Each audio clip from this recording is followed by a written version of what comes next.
In cowboy action shooting, most people shoot cartridges in their rifles and pistols, but we're also allowed in pistols to use these older style cap and ball pistols.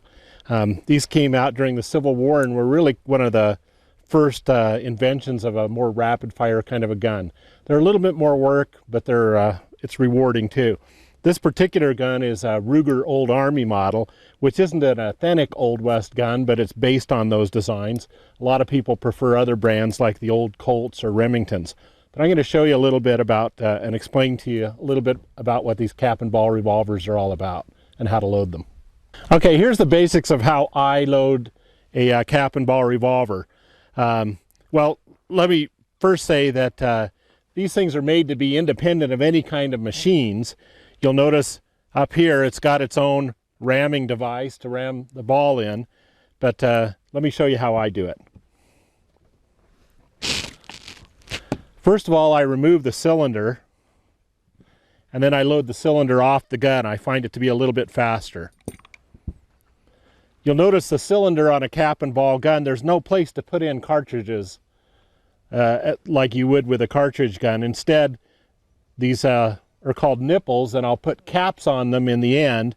The cap will generate a fire or a spark that will go through a small hole into the cylinders, which will have black powder in them and a lead ball or projectile on top.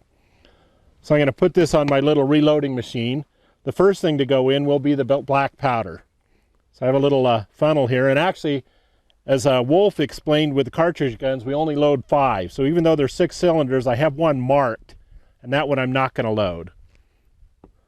So I'll start with the next one.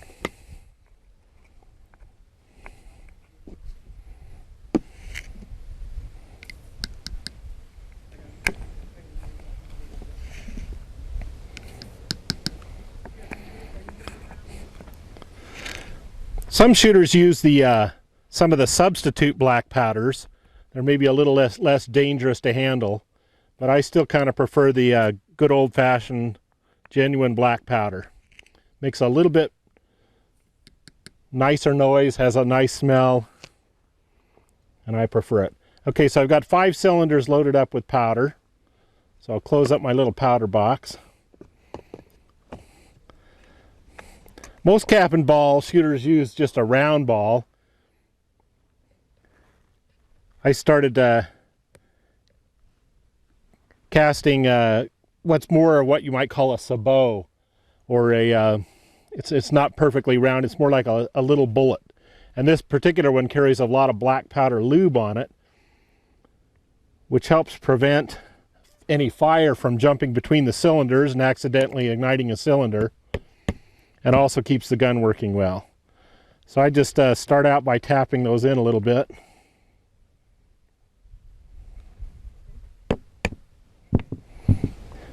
And then I'll want to ram them down. Black powder needs to be compressed a little bit, so I'm going to push that right down on top of the black powder. Now I have the projectiles in the end, the powder underneath.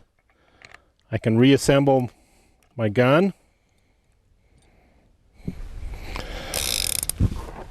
Now technically this is still considered an unloaded gun because it doesn't have the primers or the caps on them yet. When I'm ready to go to the loading table, then I'll put the caps on.